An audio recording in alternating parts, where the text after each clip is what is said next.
Sometimes you just gotta take matters into your own hands. Take this guy for example, a nerdy CIA decoder whose wife gets taken hostage and then killed while she's on a trip to London. I've heard of better trips. I've definitely heard of better trips. And I can absolutely get behind this man wanting to get revenge against the people who literally stole the love of his life. So clearly we've got a great premise here, but does that mean that this is a great movie? Should you go see this movie in cinemas? Should you spend your hard-earned moolah? Let's discuss.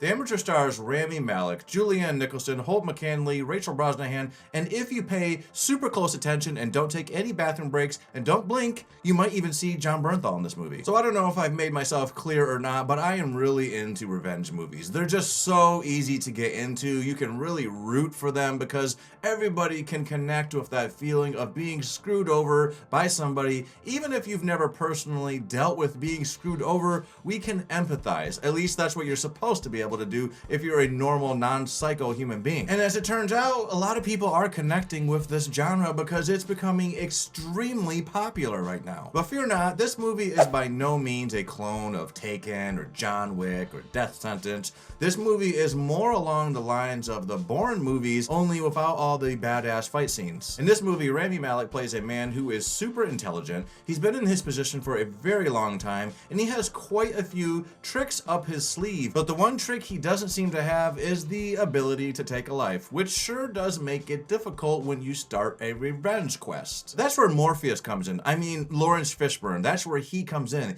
He is supposed to train this man how to take a life so he can get that sweet, sweet revenge. But there's a problem. This is just a nerdy guy whose most badass moves have always been on the computer screen. So that's it. Movie over. He doesn't have what it takes. Or does he? It turns out being a nerd allows him to enact some pretty interesting setups for the people who wronged him. And if you're like me, you're gonna be rooting to see him get this super clever revenge. If you're a gamer, I think you're gonna understand this reference. To me, I kept feeling like I was watching an interpretation of that video game Hitman. Because in the Hitman games, you can go in guns blazing, just causing a huge ruckus and trying to get to your kills that way. But the best way and the most fun way, at least in my mind, is the sneaky approaches that you can do that really catch these people off guard. It makes it seem like you were never even there. And since this nerd clearly doesn't have what it takes to get into a straight up shootout or a big confrontation or a hand-to-hand fight, this is where he succeeds, being sneaky. Rami Malek does a pretty excellent job playing a timid man who has a fire in his heart. I totally connected with his anger, and I really enjoyed seeing him come up with some of these super creative ways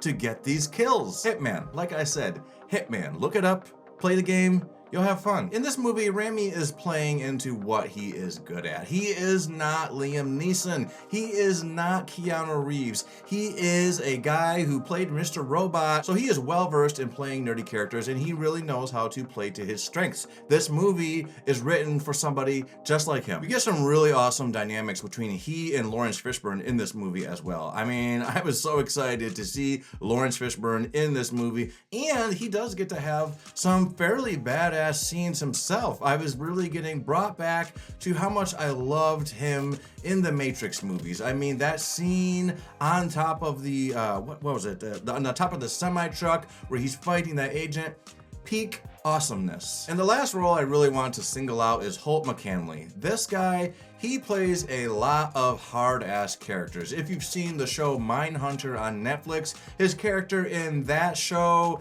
is kind of like his character in this movie, although I would say in this movie he's a little more gray area than he was in that show. But he is a great actor. He just does a really good job playing these hard-ass characters. It's just bread and butter. It's what he's awesome at, and I really wish that we could see more of this guy. In fact, we need to bring back Mindhunter, please and thank you. So look, there's been some great movies out there when it comes to that revenge genre, but this movie, unfortunately, is not one of them. I've seen movies that had me sitting there with my heart in my throat at the edge of my seat, just nervous, just so engaged. And this movie really did do that for me. The pacing is a little slower than I would have preferred, but it is still a rock solid movie, and I was quite entertained. Is it a must-see in cinemas?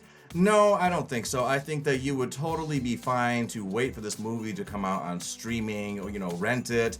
But if you do see this movie in theaters, I don't think that you're going to be walking out angry, feeling like you just wasted your time. You're not going to feel like you had your mind blown by any means, but you're going to enjoy this movie and you're going to be entertained, which for a lot of people out there is all they need. They just want to be entertained. If it's underwhelming, it doesn't really matter. They just want to get out of the house, I guess, enjoy some time in an air-conditioned theater next to rude, noisy people that chew loud and talk and play on their phones. Oh, I'm starting to become bitter over the cinema experience. Anyways, my score for this movie is 7 out of 10. I think it's a solid enough movie that it's not going to totally piss you off if you spend the money, but you don't really need to see this one in cinemas. That's my thoughts on this movie. Did you see this movie yet? Do you plan on seeing it? If you did, please put your thoughts in the comments. If you liked this video, why don't you let me know you liked it by hitting that little like button? And if you really want to sell that you liked this video, hit that subscribe button. Later.